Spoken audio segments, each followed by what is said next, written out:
Kakadosh Boker Tov. We're just continuing with the halachot of Hadlakat Nerot Siman Samach Gimel Sif Yudaled. Something very, very apropos for today or for these past weeks. If right now it's a cloudy day, and therefore you look outside, and it's Erev Shabbat, and people, they make a mistake, and all of a sudden they don't even realize the time, and they come and they accept upon themselves Shabbat, they start praying, they start doing all these things, and then they realize, 1 second, it's still not Shabbat. So what exactly happens? So in such a case, it says over here that as long as they prayed after Plaga Mincha, so therefore the tzibur does not have to come and does not have to pray again. Why? Tircha de tzibura, which means that we don't want to trouble the tzibur again, and therefore even though they came and they prayed early Shabbat, they don't have to pray again. To do with melacha though, since it was a Kabbalat Shabbat betaut, which means they made a mistake when they did the Kabbalat Shabbat, they're still allowed to continue doing melacha.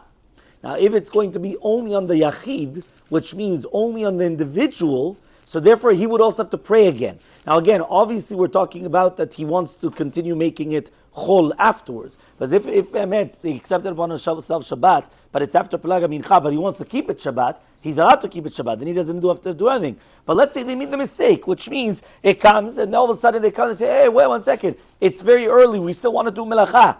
So therefore again, to do with melacha, whether it's the tzibur or the yachid, they're allowed to do melacha later on because it was Kabbalat Shabbat betaut. But to do with tefillah betzibur, there's a difference between the tzibur and the yachid. A yachid has to pray Arvit again of Shabbat, and a tzibur does not have to pray again Arvit of Shabbat. The same halacha would apply to a woman that she's doing halakat nerot. Remember that when a woman comes and she lights candles, the family members or the husband is not obligated, and even she herself is not obligated in Kabbalat Shabbat. And therefore, if it was going to be done as a mistake that a person didn't realize, so therefore again, they're allowed to do the melacha afterwards. Here, Maran does bring down a few yeshomrim that we don't go by, which one yeshomrim is that what happens right now, the one that actually lit the candles.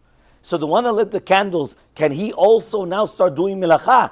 Now obviously, as we already mentioned, since it was done b'taut, they're allowed to. Or he speaks about what about the actual candle in itself? Can you add oil? Can you turn it off? Can you add on? So there again, all these halachot, the main basic halacha is going to be that anytime that you have a Kabbalat Shabbat b'taut, as long as it was done after Plaga Mincha. But remember, if it was before Plaga Mincha, bichlal, nothing is anything. Not even the Arvit, nothing is done. As if that a person didn't do anything. But as long as it's after Pelega Mincha, so therefore to do with the melacha, since it was done as a mistake, he could still do it. Doesn't matter whether it's a yachid or a tzibur, the one that lit the candles. Then it doesn't matter what, they could still continue doing melacha if they wanted to without any problem. And then they accept upon themselves Shabbat later on. To do with the tefillah, it all depends. As long as it's after Plaga Mincha, again the tzibur they don't have to pray again, and the yachid will have to come and pray again.